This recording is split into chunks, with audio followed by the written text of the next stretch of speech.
Murisei. Ya na program nasi yakayanzi asi taura nyaya dzerora muchibanda bhotoro pakandwa $30 na Mr. Marshall from UK. Atanzi hanzi chimbotaura nyaya dzerora. Thank you, boss. Thank you, boss.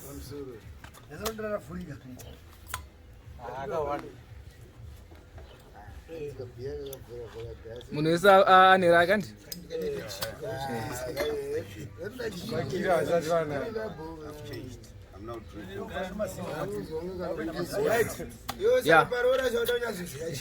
Yeah, the first question is hanzi how everyone generally feel about nyaya yerora. Ndo the first question. Yakanaka but yakaipa. Bosi unozonenda kopa simirangu. Andunyasobata unyazobata. Bosi kazi yega igajeta anosweta. Bosi kana ndatoburisa ngoro rangu ndatokopa kunyeperi machita. Matotenga mukadzi. Saka vanozona muna kutamba negajeta hawa kutafsirizwe manje. Ndakopa ndo saka pamwe munhu ye atobvunza. Bosi property ka. Uona mukomana aritotaura kuti atokopa gajeta ne. Apa isusu kana tichiroresa vanhu isusu vanhu vese takaroresa isusu tatokopesa takarora isusu hatinamboti tiri kukopa takati tiri kubatanidza ukame ameki zvakasiyana isusu tiri mabranda yanditika isu kana chirora tida kutokudza mhuri because hama dzedu dzishoma especially muzimbabwe netodawo munhu achandichengeta vana kuti tite vana vakawanda mabranda vanotokosezika Nokumaintain cultural values. zvandanzwisisa pamubvunzo uyu manje mubvunzo uyu hauna kubvunzwa kuti basa rekuroora chii arida kuziva the purpose of paying and what kuti Zvematanidza ukama muri mbiri watogwa muno muzimbabwe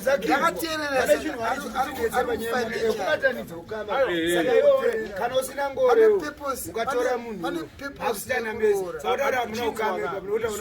isusu baba vangu ndekumalawi imbonzwa roti baba vangu ndekumalawi dai pamupeti pane mwana musikana isatibhadharisi kwedu munhu anoenda mahara kwenda akubhadharisa azukuru ndo kana vana ndo zvida kuzivikanwa mwana uyu kuti malawi isati bhadharisa zvinoitirwa vanhu vanochishona nemazimbabwe munokopi toda kuziva kuti chii kana muchiti munhu arore is for financial benefits here kana kuti muda kusanganisa vanhu exactly ndokuri kuenda mubvunzo Mlandene pa second question. Alright, ho. Isasatanzwisisa nyaya yavari kwedu kumasvingo isusuka kana uchinge uri mwana musikana atororwa nhamo yapera atoita mari yake saka kutotsvaga akatotarisira akumasvingo kana kusina mombe waanadzo unodzitsvaga ukadziwa apa topic yedu apa ndizambonzwisa kuti kunzi chinyi Hanzi nyaya yerora. nyaya yekurora Nyaya yerora. bvunzo ane zvaakakomenderi hapana haasati akomenda Pindurai mubvunzo chete. Saka second question. muona kuti tinyatsopedzerana nenyaya yange inini handidi zvekuti titenderere pamaonero andinoita nyaya dzekuroora kana iri nyaya yemari kuti mari inoburitsirwei mombe dzinoburitsirwei izvozvezvo zvinoitwa kuti iwewe urespectewo kwawawana sini rako kwetoti uda mari yako ozisusokutika tichatonororawo futi tichanoitawo futi the same hatitototarisirawo futi ngonororoa unoziva kuti makopeserwa munoitwa magajisika kuita kuti ukarikopa uziva kuti zvavana kuti kagiriwa nikini umwe anongoridira pasi just because unorikopa ukarikopa unoridira pasi bonoziva kuti ngoro rangu ka Kurora zvakunoita vamwe vanhu vanoshandisa kubatanidza ukama nekuisa pfuma munhu imashandisirwa nekuroora kuisa pfuma mhuri nekuti mukwasha munhu saka zvinzi mukwasha mukobva aperezvo vari kuda taura kuti munhu akarorerwa azina kuti atatopfuma kubatanidza munhu nekuchengetana ndo zvinoreva kuroora chero chero orit kwarisina gauri wezira kuroora kugara nemunhu unoragraph kugara nemunhu usina paunotyira kuti pane zvichazoitika na chii nekuti munhu anogona kufuma afa usina chawakaisa ndosaka muchiona munhu achizoramurwa munhu unoviga wega saka kurongeka pamutemo wedu wechibhoyi kurongeka kuti ugare nemunhu wako usina chipomerwa makasununguka makapombonoka wonyatsodya chinhu chacho chauri kuda ichocho asi munozvizere culture yedu maroremi culture yedu chimoko chakarara munogona kuwanirwa neamudzazi mikwashaikune vakutanga mari nokuti munhu anogona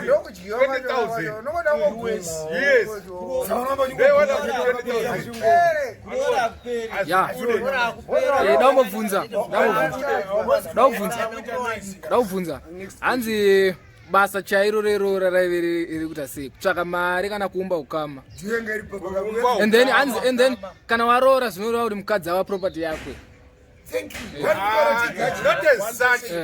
not as such nokuti kuumba ukama ka hatingati ya property but irrespect unhu hwakarongeka culture yedu isusu sezvambotaura kunzi chi munhu akaita problem unokwanisa kunovaudza unokwanisa kuita sei akamuka akafa munogona kungomuviga pasina kana problem kune ngozi isusu value yeculture yedu isusu muzimbabwe kune ngozi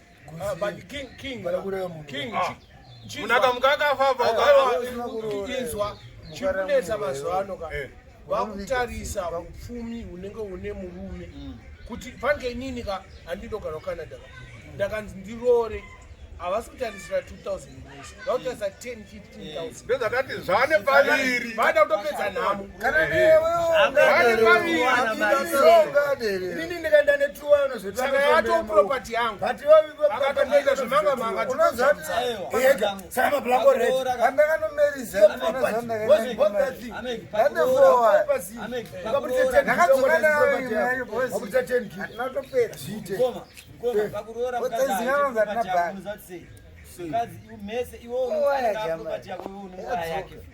iwo muchiti chacha 15,000 dzinza renyu riri kukura dzinza renyu riri kukura harisi enda kumberi vada dzinza renyu ndoriri kukura wakutaura kuti mune vachakudzika ndoriri kukura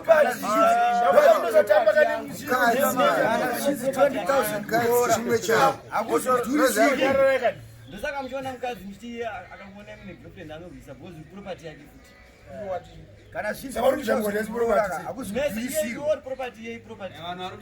kana kudzora mari dzatakayarutsa mwana uyu kuti zvitireruke tione kuti chii chatakafira pamwana wedu mari iyoyo youya toita zvatinoita vanenge vakaendesa mwana wavo kana kunana iguziveo kana kuzvikoro zvinodhura ka vanenge vada kuti ndivadzorere mari iyoyo mwana wavo handiti kana vanonga vachitoka invest 20,000 yeamwe awangu osaka vana vako uchidya pfuma yako vana vavo vachazarana uchidya pfuma zvazvako tumodombodya patakazvaraka chadyawo vako chadya vako mukadzi vana vachazvara ndevei mukadzi anokudza dzinza ndosaka tichipedzanwakazvarana izvo zvazvamwari zvekunzi vakomana vega zvazvamwari zvazvo zvokunzi kwai vakomana vega ndosakachiona kuti mumhuri vanhu vanogona kuita kana 11 vachingori vakomana bhodzi anenge atsvaga musikana nyaya iyi ngaisaiswe pakuti hanzi vanhu vanenge vada kudzora mari dzavo nyaya iyi ngatingoziyai isusu kuvaka ukama ende kuitiwo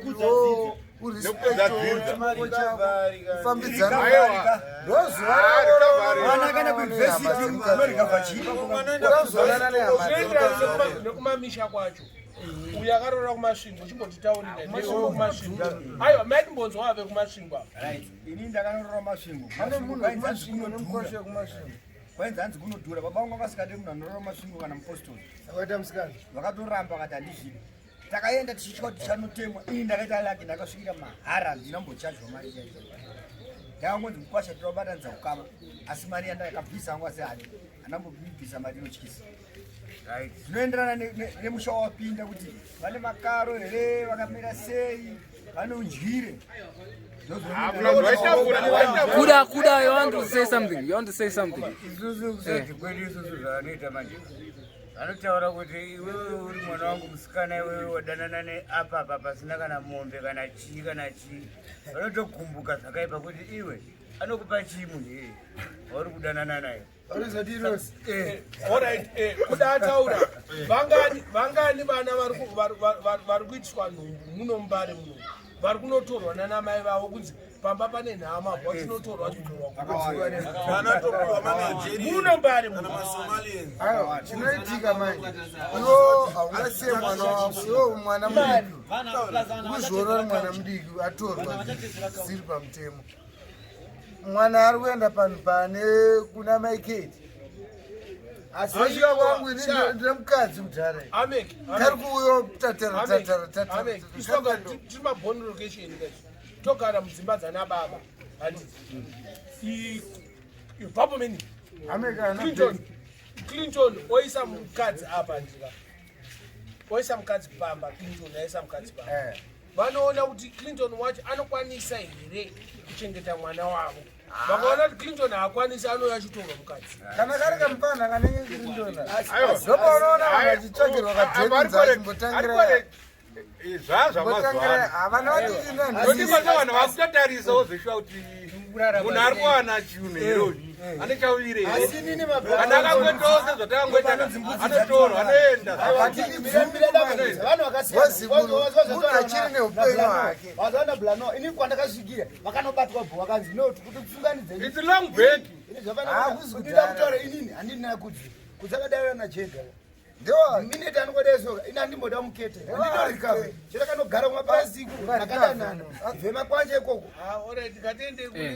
Saka hanzi kana usina mari yerora, how do you go about it? Kana usina gawi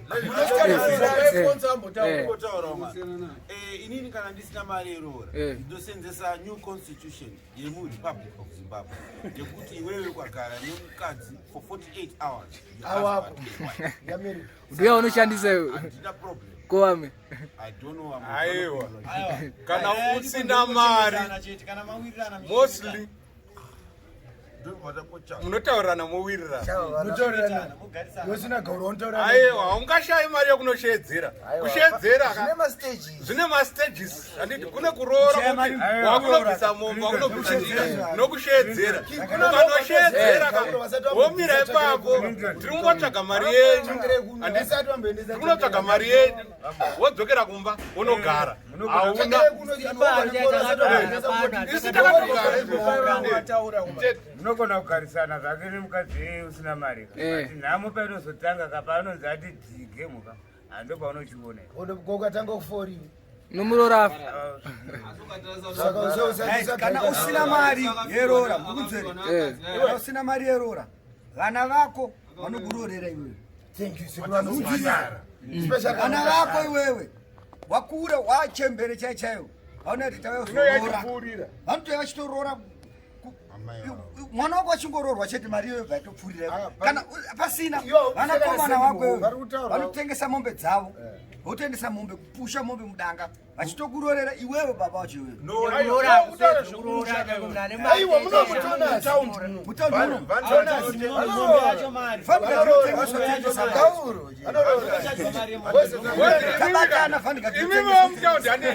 hamuchadyi mombe ka munotiwa vhalu yemombe kuda mombe 7 nekeshi imari yobhadhara keshi mari yeyo yachipfuurira chienda uko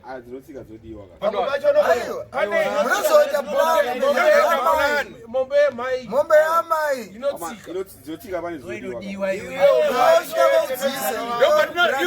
ndopatinozokera kuroora kunodiwa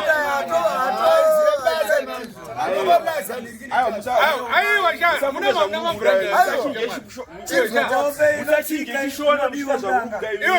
mabhuranda asha hatisi mabhuranda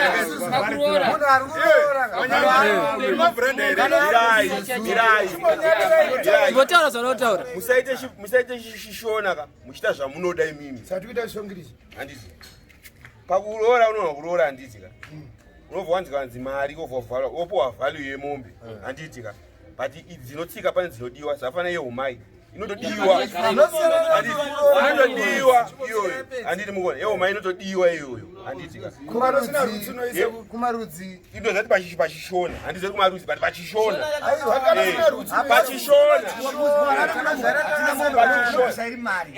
but yeumai inotodiwa haibviswe mari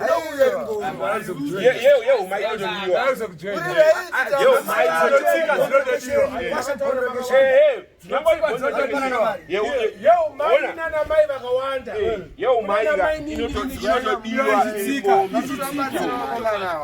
inotodiwa iri mombe kana uri branda unotonotenga kana uchinorora kumabrandasaka ndikukuti nyanya isitomsanati pachishona pachishona tagara takasangana marudzi akasiyana-siyana tikutaura kuti inini ndichinorora ndenchiziva ndikufanira unobvisa mombe yeumai because ndiri mumaungweni nani but ndikunorora kumubranda